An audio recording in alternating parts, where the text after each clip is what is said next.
Ultimate लक्ष्य innovative learning में आज आपका जो टॉपिक मैं कवर करने वाला हूं वो है मेंसुरेशन, जो काफ़ी इंपॉर्टेंट हो जाता है किसी भी कम्पिटिटिव एग्ज़ाम के लिए। मेंसुरेशन बोले तो क्या? मेज़रमेंट। हम मेज़रमेंट जो भी करते हैं उसको मेंसुरेशन कहते हैं। मेज़रमेंट ऑफ लैंड इसका एक्चुअल मीनिंग होता है। तो हम किसी भी टाइप का जो मेजरमेंट करेंगे वो मेंसुरेशन के अंदर आता है। दोस्तों ये एक अलग टॉपिक हो जाता है। अभी तक जो आप पढ़ रहे थे वो एक सेक्शन था, ये दूसरा सेक्शन है। इसके बाद आपका आएगा ट्रिगोनोमेट्री। इस तरह से सेक्शंस में हमने डिवाइड किया है मैथ्स को। तो ये सेक्शन जो है आपका काफ़ी इंपॉर्टेंट हो जाता है किसी भी कॉम्पिटिटिव एग्जाम के लिए। इससे एक दो क्वेश्चंस तो आपके आते ही आते हैं। तो इसको समझने के लिए आपको अच्छा से इसको देखना होगा, रिवीजन करना होगा, बार बार फॉर्मूला को ज़्यादा से ज़्यादा याद करना होगा। और मैं यहाँ आपको ऐसी चीज़ें बताऊंगा जिससे अगर याद ना भी हो और आप कंसेप्ट को समझें तो एट द टाइम एग्ज़ाम में आप जो है फॉर्मूला डेराइव कर सकते हैं। तो काफ़ी अच्छे से मैं आपको ये सारा समझाने वाला हूँ। तो आप चैनल पे बने रहेंगे, वीडियो को अंत तक देखेंगे। अगर किसी ने सब्सक्राइब नहीं किया है तो इसको सब्सक्राइब कर दे और लाइक और शेयर करना ना भूले। साथ ही साथ मेरा जो मैथ्स का चैनल है उसमें सारा वीडियोस दिया हुआ है मैथ्स का, अभी तक का जितना भी पार्ट्स मैंने कराया है। तो जिन्होंने पिछले वीडियोस को नहीं देखा है वो उसे देखे, ताकि उसे मैथ्स में जो है किसी टाइप का कोई प्रॉब्लम ना हो। चलते हैं हमारे टॉपिक मेंसुरेशंस के तरफ। तो देखिए मेंसुरेशन मतलब होता क्या है। यह मैथ का वो ब्रांच है, मैथमेटिक्स का, जो किससे डील करता है? Length of lines, area, surface and volume of solid. देखिए यह वो सेक्शन है जो क्या अभी मैंने आपको बताया, मेजरमेंट करता है, लेंथ मापता है लाइन का, area, surface area, volume of solid. अभी देखिए सॉलिड बोले तो क्या, और लाइन और लेंथ ऑफ लाइन बोले तो क्या, ये दो अलग चीज़ें हैं जो अभी मैं आपको समझाने वाला हूँ। देखिए इसके अंदर आता है एक plane mensuration. If it deals with the side, perimeter and area of plane figures of different shape. मतलब क्या? प्लेन मेंसुरेशन जब भी बोला जाएगा तो यह जो है एक ऐसे फिगर्स, ऐसे चीज़ों का वो करेगा जो प्लेन पे हो। अभी आप बताओ प्लेन पे क्या हो सकता है? प्लेन वो होता है जिसमें सिर्फ दो एक्सिस होते हैं ना। एक ये एक्स एक्सिस होता है आपका, एक ये वाई एक्सिस होता है। ये आपका रेफरेंस जीरो हो गया।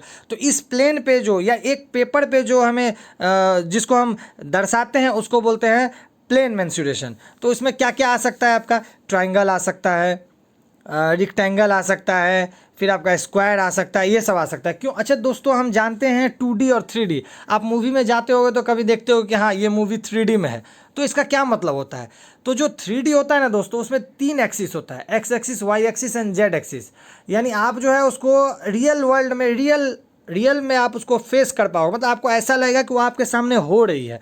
तो वो क्या है? 3D। और एक आप 2D मूवी देखते हो जिसमें आपको ऐसा नहीं लगता कि आपके सामने ये हो रहा है, बस आपको पता चलता है कि एक बोर्ड है, उस बोर्ड पे ये चीज़ हो रहा है, यानी एक प्लेन पे चल रहा है।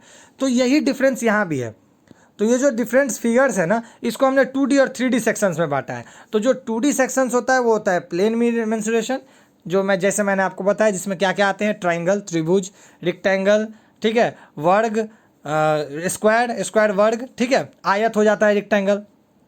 तो इन सब के बारे में देखेंगे। इन सब का जो है पेरीमीटर होता है, एरिया होता है, सर्कल का पेरीमीटर होता है, एरिया होता है, उसके बाद पेरीमीटर हो जाता है, परिधि जिसको बोलते हैं, सरकमफेरेंस हुआ और पेरीमीटर, ये सब हुआ। तो ये सब को जो है ना हम लोग फाइंड करना, आप देखेंगे कैसे होता है। चलिए पहले चलते हैं ट्रायंगल्स की तरफ, है ना। तो दोस्तों ट्रायंगल में क्या हो जाता है आपका कि जैसे ये अपना राइट एंगल ट्रायंगल हो गया। तो पहले देखिए कि ट्रायंगल में होता क्या है कि हम लोग एक रूल जानते हैं, अगर 90 डिग्री है तो उसको, एक एंगल अगर 90 डिग्री है किसी त्रिभुज में, किसी ट्रायंगल में, तो उस ट्रायंगल को क्या बोलेंगे? उस ट्रायंगल को हम कहेंगे कि ये है समकोण त्रिभुज, राइट एंगल्ड ट्रायंगल, ठीक है। तो इसमें हम 3 चीज़ों को जानते हैं। एक होता है हाइपोटेनियस, एच जिसको बोलते हैं, एक होता है परपेंडिकुलर, और एक होता है बेस, है ना। बेस बोले तो क्या? धार, आधार। परपेंडिकुलर बोले तो क्या? लंबवत। और हाइपोटेनियस तो आपको पता ही है, तो विकर्ण जिसको बोलते हैं। तो क्या होता है कि ये जो आपका हाइपोटेनियस है, ये 90 डिग्री के सामने जो साइड होता है उसको बोलते हैं हाइपोटेनियस। अच्छा, जो आपका समकोण त्रिभुज बना हुआ है, जो जिसमें राइट एंगल ट्रायंगल जिस दो को बना हुआ है, तो वो जो बेस पे होता है उसको बोलते हैं बेस, और जो परपेंडिकुलर खड़ा होता है उसको बोलते हैं परपेंडिकुलर। तो ये चीज़ आपको समझ में आ गई। तो अब देखिए ये पाइथागोरस थ्योरम हमने एक पढ़ा होगा 10th में सभी ने, कि हाइपोटेनियस का जो स्क्वायर होता है, विकर्ण का जो स्क्वायर होता है, वह परपेंडिकुलर यानी लंबवत और बेस यानी आधार के स्क्वायर के बराबर होता है। जैसा कि हम देख रहे हैं यहाँ पे हाइपोटेनियस क्या है, विकर्ण क्या है, ए सी, यहाँ पे सी होगा, यहाँ बी होगा, ठीक है। तो ए सी क्या होगा आपका, हो गया हाइपोटेनियस। इसका स्क्वायर किसके बराबर होगा, ए बी स्क्वायर के, और ए बी के स्क्वायर के, और बी सी के स्क्वायर के। सिंपल है।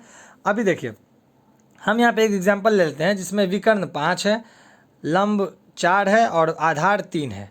तो हमने क्या किया, अगर ए सी का स्क्वायर में ए सी का स्क्वायर करें तो 5 का स्क्वायर क्या होगा, 25। अच्छा, इसका स्क्वायर क्या होगा, 9, इसका स्क्वायर क्या होगा, 16। तो देखिए 16 और 9 मिलके 25 बना रहा है। यानी ये हम जो सपोज किया है, जो हमने देखा है कि अभी हमने देखा कि हाइपोटेनियस का जो फॉर्मूला है वो फॉर्मूला जस्टिफाई कर रहा है, वेरीफाई कर रहा है। तो हमेशा राइट एंगल ट्रायंगल में ये प्रॉपर्टी होती ही है। अब देखिए दोस्तों, जहाँ हम बात कर लेते हैं एरिया की, तो एरिया क्या होता है राइट एंगल ट्रायंगल का, राइट एंगल ट्रायंगल का एरिया अगर कहा जाए तो वह होता है, उसका फॉर्मूला होता है half into base into height.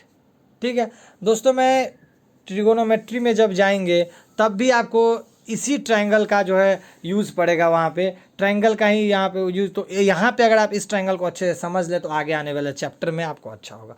तो हाफ बेस हाइट बोले तो क्या, 1/2, बेस यहाँ पे क्या है 3, हाइट क्या है यहाँ पे, हाइट और परपेंडिकुलर एक ही चीज़ होता है, हाइट या परपेंडिकुलर एक ही चीज़ होता है। तो वो हो गया कितना, 4। तो 2 2 जा 4, 3 जा 6, यानी इस ट्रायंगल का एरिया क्या होगा, 6 और मीटर स्क्वायर। ठीक है, तो इस तरह ट्रायंगल का एरिया निकालते हैं। अभी इसमें आपको इतना ही जानने की ज़रूरत है, आगे जब हम फर्दर आएंगे तो इसके बारे में और अच्छे से देखेंगे। फिलहाल हम एक बार सबको गो थ्रू कर लेते हैं सारे फिगर्स को, उसके बाद हम क्वेश्चंस भी करेंगे और अच्छे से इस सेक्शंस को पूरा करेंगे। ठीक है, अब देखिए, अब जो हमारा नेक्स्ट है वो है आपका रेक्टेंगल। ठीक है, रेक्टेंगल को हिंदी में क्या कहते हैं, आपका आयत बोलते हैं। तो देखिए आयत जो होता है आपका, वह क्या होता है, इसमें जो है आपका चारों साइड्स जो है इक्वल नहीं होता है। देखिए ध्यान दीजिएगा, आयत और वर्ग, रेक्टेंगल और स्क्वायर में कंफ्यूज मत करिएगा, क्योंकि दोनों में जो है चारों एंगल 90 डिग्री होते हैं। ठीक है, चारों के चारों 90 डिग्री के इक्वल होते हैं, और स्क्वायर में भी 90 डिग्री होते हैं। बट डिफरेंस क्या है, इसमें जो अपोजिट साइड्स है ना, सिर्फ वो इक्वल होते हैं। किस में, रेक्टेंगल में। और स्क्वायर में चारों साइड्स इक्वल होते हैं। तो जब स्क्वायर्स में आएंगे तब मैं आपको बताऊंगा, अभी आप रेक्टेंगल को समझिए। रेक्टेंगल वो है जिसमें ऑपोजिट साइड्स इक्वल होता है, यानी ये साइड्स इसके इक्वल होगा और ये साइड्स इसके इक्वल होगा। ठीक है, और चारों कोण जो है हमारा क्या होगा, 90 डिग्री होगा। ठीक है, चारों कोण क्या होगा, 90 डिग्री होगा। अब देखिए इसका पेरीमीटर बोले तो क्या, देखिए पेरीमीटर का मतलब मैं आपको समझाता हूँ। पेरीमीटर का मतलब होता है जितने भी साइड्स है ना, सबको अगर आप ऐड कर दे किसी भी फिगर में तो वो उसका क्या हो जाएगा, पेरीमीटर हो जाएगा। जैसे कि यहाँ पे कितने साइड्स है, 4। देखिए मैंने आपको बताया ऑपोजिट साइड इक्वल होते हैं, तो ये 4 है तो ये भी 4 होगा, ये 3 है तो ये भी 3 होगा। क्या, तो अब इसका अगर ऐड करेंगे तो क्या होगा, 4 + 3 4 + 3, यानी 4 + 3 7 एंड 7 क्या हो गया आपका, 14 हो गया। तो इसी को ना जस्ट हमने फॉर्मूला बना दिया, क्या, 2 × L + B। अब इसको अगर आप अलग अलग करेंगे तो 2 × L और प्लस 2 × B। ठीक है, अब देखिए 2 × L क्या, ये L और ये एक L दोनों सेम है, तो उसको हमने 2 × कर दिया, ये दोनों भी सेम है। तो देखिए इस तरह से फॉर्मूला डिराइव होता है।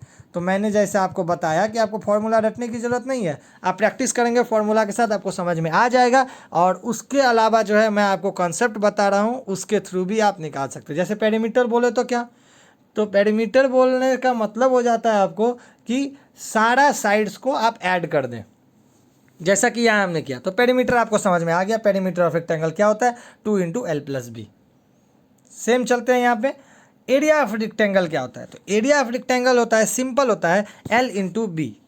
ठीक है, एरिया बोलने से क्या हुआ, जो भी साइड्स है ना उसको आप इंटू कर दीजिए, सिर्फ 2 साइड्स को जो इक्वल है उसमें से एक को ही लेना है, तो वो जो है आपका पूरा बता देगा कि वो कितना आपका वो एरिया कवर अप कर रहा है।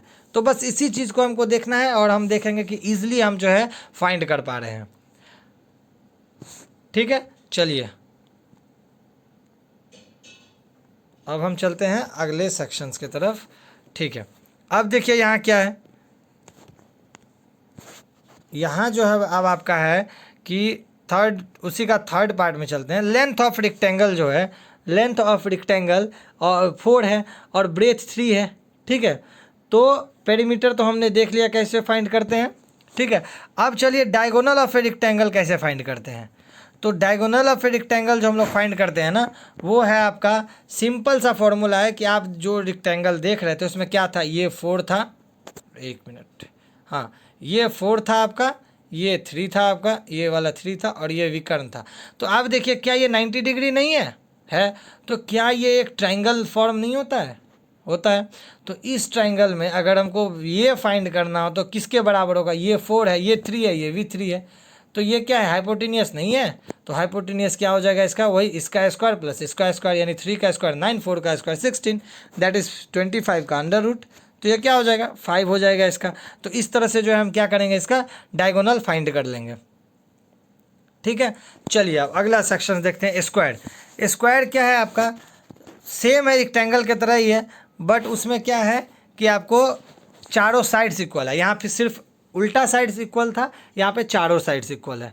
बाकी उसका सारा फॉर्मूला सब कुछ मतलब जो है उसी के जैसा है। अभी देखिए पेरीमीटर बोले तो क्या, L plus B plus L plus B, यानी सभी साइड्स को ऐड कर देंगे। तो यहाँ पे देखिए सभी साइड्स इक्वल है, तो सबको ऐड करेंगे तो 4 × 5 तो लिख सकते हैं ना, तो वही हो गया। तो इसका क्या हो गया है, पेरीमीटर 4 × साइड्स। इसका एरिया क्या होता है, L × L, बिकॉज रेक्टेंगल का एरिया क्या था, L × B, क्योंकि वहाँ L और B अलग अलग थे, यहाँ L और B सब सेम है, तो इसलिए L × N that is L² हो गया। तो देखिए फॉर्मूला कैसे एक दूसरे से जो है कनेक्टेड है वो मैं आपको दिखा रहा हूँ यहाँ पे, ठीक है। अब चलते हैं हम अगला सेक्शन। देखिए अब आते हैं यहाँ पे जो हमारा मेन चीज़ है, जो वहाँ पे मैंने आपको नहीं कराया था, ठीक है। अब उसको यहाँ मैं कराने वाला हूँ। ये देखिए अब जो है ट्राइंगल जो होता है अलग अलग टाइप के होता है, वो तो हमने समकोण का देख लिया था। अब समकोण के बाद आपका आता है क्या, समकोण के बाद आ जाता है आपका ऐसा, देखिए समकोण में क्या होता है कि एक 90 डिग्री होता है और 2 साइड्स होते हैं। लेकिन क्या ट्रायंगल हमारे पास सिर्फ समकोण टाइप के होता है, वो तो कोण के आधार पे है।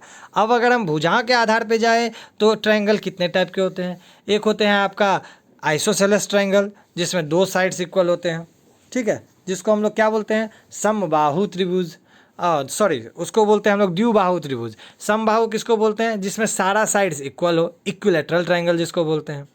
और एक होता है एस्केलेन ट्रायंगल, मतलब विषमबाहु, जिसमें एक भी साइड्स इक्वल नहीं होगा। तो अब देखिए अगर एक भी साइड्स इक्वल ना हो तब जो है हम लोग ट्रायंगल का एरिया कैसे निकालते हैं, तो काफ़ी इजी है उसका फॉर्मूला। उसमें सबसे पहले जो है हमको सेमी पेरीमीटर निकालना जाता है। अब सेमी पेरीमीटर क्या है, ध्यान से समझिए।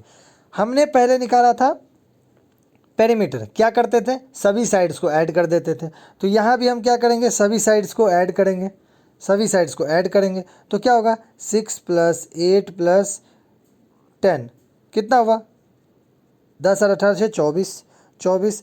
अब सेमी पेरीमीटर का क्या मतलब होता है, पेरीमीटर का हाफ, तो इसका हाफ यानी 2, तो ये क्या हो गया 12। तो अब चीज़ों को समझिए, हमने क्या किया, पेरीमीटर निकाला, उसका हाफ कर दिया, तो वो आ गया सेमी पेरीमीटर, ठीक है। तो जब सेमी पेरीमीटर आ गया तो अब क्या करना है कि इसी को इसने फॉर्मूला में बनाया, A + B + C, ये तो आपका हो गया सिंपल पेरीमीटर, सेमी पेरीमीटर ये हो गया। तो देखिए ऐसे फॉर्मूला बनाया जाता है। तो हमें फॉर्मूला रटने की ज़रूरत नहीं है, हमें चीज़ों को समझना है, प्रैक्टिकली समझना है उनको, है ना। मैथ्स जो है जब तक आप प्रैक्टिकली नहीं समझोगे आप क्वेश्चन सॉल्व नहीं कर पाओगे, जब भी क्वेश्चन चेंज होगा आप उसमें लटक जाओगे। तो ये होता है। अब जब इसको बोलते हैं हम लोग एस, सेमी पेरीमीटर हो गया ये एस। अब जो है एरिया ऑफ ट्रायंगल क्या होता है, √S × S - A × S - B × S - C, ये हो जाता है इसका फॉर्मूला। यानी S तो आपने यहाँ से निकाल लिया, क्या आया था हमारा 12। अब देखिए 12 आ गया तो S के जगह 12 पुट करेंगे। अच्छा S - से S के जगह हमने 12 पुट किया। देखिए अब मैं आपको अच्छे से इसको बताऊँ,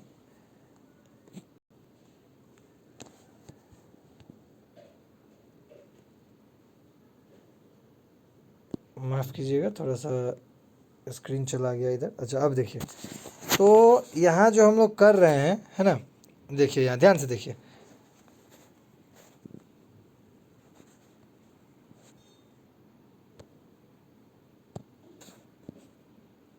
माफ़ कीजिएगा, मैं एक बार वापस आऊँ। हाँ, ये देखिए इस कंडीशन में जो है आपका, यहाँ देखिए, तो यहाँ क्या आया था, एस आया था ना हमारा, तो एस तो हम निकाल चुके थे, ठीक है।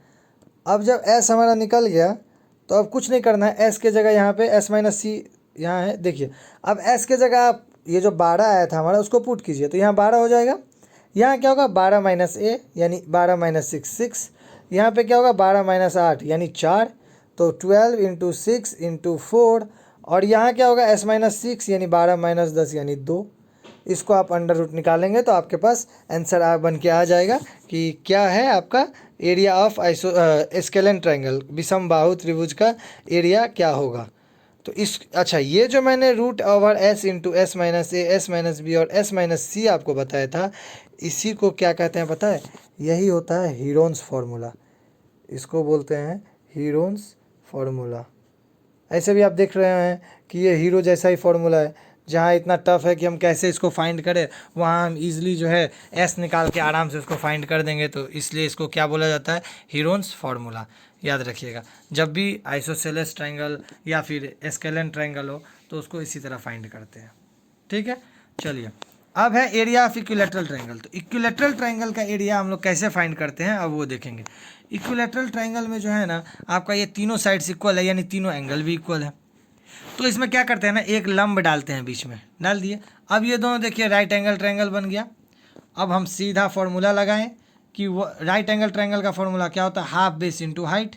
ये फॉर्मूला जब लगाएंगे ना तो इसका एरिया निकल के आएगा आपको √3/4 ए स्क्वायर। ये आपका इसका क्या हो जाएगा, फॉर्मूला हो जाएगा, ठीक है। तो इस तरह से इसको, और इक्विलेटरल ट्रायंगल का पेरीमीटर क्या होता है, 3 इंटू साइड, क्योंकि सारा साइड्स तो इसमें इक्वल है।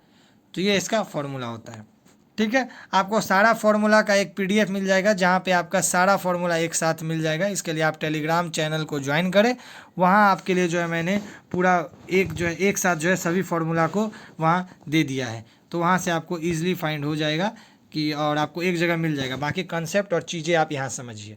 बाकी मैं एक जगह आपके सारे फार्मूला को कंपाइल करके टेलीग्राम में पीडीएफ डाल दूँगा, वहाँ से आप डाउनलोड कर लेना। अब देखिए, अभी तक हमने क्या देखा, ट्रायंगल देखा, रेक्टेंगल देखा। अब देखिए क्वाड्रिलेटरल क्या होता है। क्वाड्रिलेटरल जो हुआ, वैसे पिक्चर्स को बोलते हैं, वैसे फिगर्स को बोलते हैं जो आपको, जिसमें 4 साइड्स हो, तो उसको क्या बोलते हैं, उसको बोलते हैं हम लोग क्वाड्रिलेटरल। क्वाड्रिलेटरल का अलग अलग जो है आपका वो होता है, अलग अलग मतलब कैसे, उसके प्रॉपर्टीज़ के आधार पे जो है उसको हमने अलग अलग पार्ट्स में डिवाइड किया है।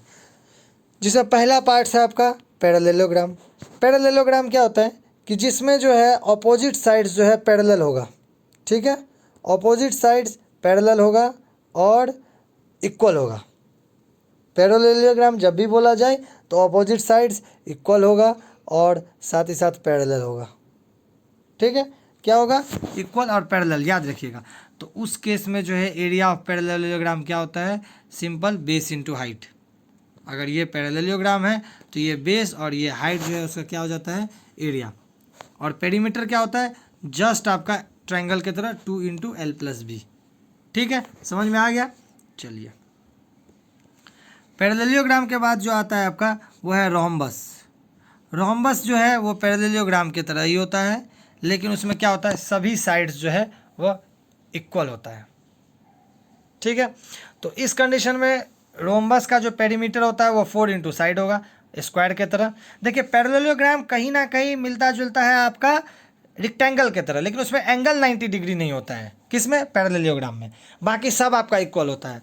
और इसमें क्या हुआ, रोम्बस आपका मिलता जुलता है, स्क्वायर की जगह है, स्क्वायर के जैसा है, सिर्फ 90 डिग्री को आप साइड रखें, तो उसका पेरीमीटर सेम ही होगा, एरिया भी सेम ही होगा, है ना, एरिया भी उसी तरह से होगा। लेकिन इसका एरिया निकालने का एक और फॉर्मूला, कभी कभी आपको क्वेश्चंस में, कभी कभी नहीं, मैक्सिमम टाइम आपको क्वेश्चंस में क्या करेगा कि वो जो है आपका हमेशा डायगोनल्स दे देगा, विकर्ण दे देगा, और उस समय में आपको बोलेगा एरिया निकालने। तो उसका फॉर्मूला होता है D1 इंटू D2/2, ठीक है। क्या होता है, 1/2 D1 into D2, 1/2 D1 into D2, ठीक है। इस तरह से फाइंड करते हैं 1/2, 8 इंटू 6 डेट इज 48/2, 24 हो जाएगा आंसर आपका। तो ये इस तरह से फाइंड करते हैं। अच्छा, उसके बाद आपका जो अगला फिगर है, अगला जो है आपका उसके मतलब उसके पार्ट्स में वो आ जाता है आपका ट्रेपीजियम। तो ट्रेपीजियम क्या होता है आपका, ट्रेपीजियम में क्या होता है, दो साइड, यहाँ आपका फिगर जो है पैरेललोग्राम में ट्रेपीजियम का आ गया है और ट्रेपीजियम में पैरेललोग्राम का आ रहा है। तो खैर कोई बात नहीं है, आप इसको ना देखिए, मैं जो आपको समझा रहा हूँ वो समझने की कोशिश करें, और ये जो है आपका पीडीएफ के फॉर्म में मिल जाएगा, वहाँ इसको करेक्ट कर दिया जाएगा। ये देखिए, ये होता है आपका ट्रेपीजियम। ठीक है, ट्रेपीजियम में क्या होता है आपका, एक अपोजिट साइड जो है, यानी एक पेयर ऑफ साइड जो है वो पैरेलल होगा और नॉन पैरेलल साइड्स होगा, और दो साइड जो होगा वो क्या होगा, नॉन पैरेलल होगा। यह पैरेलल नहीं है, ठीक है, यह पैरेलल नहीं है। ध्यान दीजिएगा, दो साइड्स पैरेलल होंगे, ये वाले और ये वाले, और बाकी जो दो साइड्स होंगे वो पैरेलल नहीं होंगे। ठीक है, तो उस केस में कैसे निकालते हैं हम लोग, उस केस में निकालने के लिए आपका सिंपल सा फॉर्मूला है 1/2, 1/2 लेंगे। ठीक है, अंदर में जो पैरेलल साइड्स है, जो भी पैरेलल साइड्स है, इसमें पैरेलल साइड्स क्या थे, ये और ये, तो इसको अगर ए मानते हैं, इसको बी मानते हैं, तो ए प्लस बी, और जो है इंटू एच। एच क्या होगा, यहाँ से हम एक परपेंडिकुलर इस पे डालेंगे, ये इसका एच होगा। तो जब भी ये होगा तो एरिया ऑफ ट्रेपीजियम कैसे फाइंड करेंगे, इस टाइप से फाइंड करेंगे। समझ में आ गया। चलिए, तो यहाँ तक था आपका जो है क्वाड्रिलेटरल, जो है चार भुजा वाले जितने भी थे वो। तो चार भुजा में हमने क्या क्या देखा, रेक्टेंगल, रेक्टेंगल, और वो तो हमने देखा ही, रेक्टेंगल, स्क्वायर। उसके अलावा क्या क्या है, रोम्बस, स्क्वायर, रोम्बस के बाद आपका पैरेललोग्राम, ट्रेपीजियम, ये सब आपको अच्छे से करना होगा। ठीक है, क्योंकि एग्ज़ाम में जो है इसी से क्वेश्चंस बनते हैं। ठीक है, अच्छा, इसके बाद जो है आपका एक और बच जाता है इसमें, वो है आपका हेक्सागोन। ठीक है, तो हेक्सागोन क्या है आपका, area of a regular hexagon क्या होता है, 6 इंटू साइड स्क्वायर। ठीक है, और पेरीमीटर होता है n इंटू 2r। ठीक है, तो ये आप सिंपल फॉर्मूला को एक बार याद कर लीजिएगा, ये इतना इंपॉर्टेंट नहीं होता है एग्ज़ाम पॉइंट ऑफ व्यू के लिए। ठीक है, एग्ज़ाम पॉइंट ऑफ व्यू से वो उतना ज़्यादा इंपॉर्टेंट नहीं है। अब जो मेन आपका इंपॉर्टेंट सेक्शन है उसको मैंने अलग से लिया है, वो है आपका सर्कल। तो देखिए सर्कल क्या है, यहाँ पे दोस्तों ये जो स्लाइड्स बने हैं इसमें कुछ मिस्टेक हो गए हैं, तो खैर आप इन मिस्टेक्स को ध्यान ना दें, आपको जो मैं समझा रहा हूँ वो समझे, और जो इसके पीडीएफ है, जो फार्मूलाज है, वो मैं अलग से आपको टेलीग्राम के चैनल में डाल दूँगा, वहाँ से आप इसको डाउनलोड कर लेना। ठीक है, तो आज जो है 2D जो इमेज है उसमें ये लास्ट टॉपिक है। इसके बाद हम लोग चलेंगे सॉलिड के तरफ। ठीक है, जो आपको जिसमें आ जाते हैं 3D शेप आ जाते हैं, जैसे कि आपका स्क्वायर, सॉरी क्यूब है, क्यूबाइड है, वो सब 3D इमेज है, उसमें एक्स वाई जेड तीन होंगे, यानी उसमें हाइट इंट्रोड्यूस होगा, तो वो उस टाइम पे देखेंगे। अभी हम लोग देखते हैं सर्कल क्या है। तो आप यहाँ ध्यान से देखेंगे मेरे चीज़ों को, यहाँ पीडीएफ ना देखें, आपको जो मैं समझाने की कोशिश कर रहा हूँ वो समझाएं। तो सर्कल क्या होता है, गोला, गोला बोलते हैं सर्कल को हिंदी में, जो भी बोलते हो, सर्कल मतलब एक गोलाकार शेप जो है उसको बोलते हैं सर्कल। देखिए सर्कल में एक सेंटर होता है। ठीक है, तो सेंटर और सेंटर से सर्कल के किसी भी पॉइंट को अगर आप मिलाते हैं, किसी भी पॉइंट को, तो उस लाइन को क्या बोलते हैं, वो लाइन क्या कहलाता है, वो लाइन है आर। ध्यान दीजिएगा। और अगर एक सेंटर से सीधा लाइन आप जोड़ते हैं जो सर्कल को दो पार्ट में बांटता है, तो उस सबसे बड़े लाइन को क्या बोलते हैं सर्कल में, डायमीटर, व्यास, और आर को क्या बोलते हैं, त्रिज्या। ये त्रिज्या हो गया, ये व्यास हो गया। तो रेडियस जो होता है वो डायमीटर का आधा होता है ना। अगर ये सेंटर है तो ये भी तो एक रेडियस हुआ, ये भी तो एक रेडियस हुआ, तो क्या हो जाता है आपका रेडियस जो है एक तरह से आपका डायमीटर का हाफ होता है। समझ में आई बात। अब चलिए, जिस तरह सब में पेरीमीटर और एरिया पढ़े थे, यहाँ भी हम लोग पेरीमीटर और एरिया पढ़ेंगे। तो पेरीमीटर क्या होता है आपका, पेरीमीटर जो है वही सर्कल के केस में बोला जाता है सरकमफेरेंस। क्या बोला जाता है, सरकमफेरेंस, बाकी चीज़ वही है। तो अब देखिए यहाँ जो है आपका जो है वह गोलाकार है, तो इसका फॉर्मूला होता है 2πr। 2πr, पाई का वैल्यू 3.14 या 22/7 होता है, आपको पता होना चाहिए। आर तो आपका दिया ही रहेगा सर्कल का, और इस तरह जो है आप सरकमफेरेंस निकाल लेंगे। अच्छा, जब एरिया की बात करें ना, तो कुछ ज़्यादा डिफरेंस नहीं होता है। एरिया जो होता है वो आपका होता है सिंपल पाई आर स्क्वायर। क्या होता है सर्कल का एरिया, पाई आर स्क्वायर। ठीक है, तो आज के लिए जो है सर्कल तक ही हम रहने देते हैं। सर्कल के कुछ पार्ट्स को जो है, जैसे आपका सेकेंड होता है, उसके बाद आर्क लेंथ हुआ, फिर एरिया ऑफ सेक्टर हुआ, ये सब जो है मैं आपको कल की क्लास में कराऊंगा। और उसके बाद जो है उसी के साथ साथ जो है हम कल ही अपना 3D शेप में चले जाएंगे, उसके बाद क्वेश्चंस डिस्कस करेंगे। ये काफ़ी इंपॉर्टेंट सेक्शन है, अच्छे से देखें, मैंने जो समझाया उसको अच्छे से समझे, रिमाइंड करने की कोशिश करें, रिवीजन करें। कल मिलते हैं आपको अब कल दूसरे चैप्टर्स के साथ, इसी का फर्दर मोर चैप्टर के साथ। तब तक यूट्यूब पे बने रहे। Thank you very much.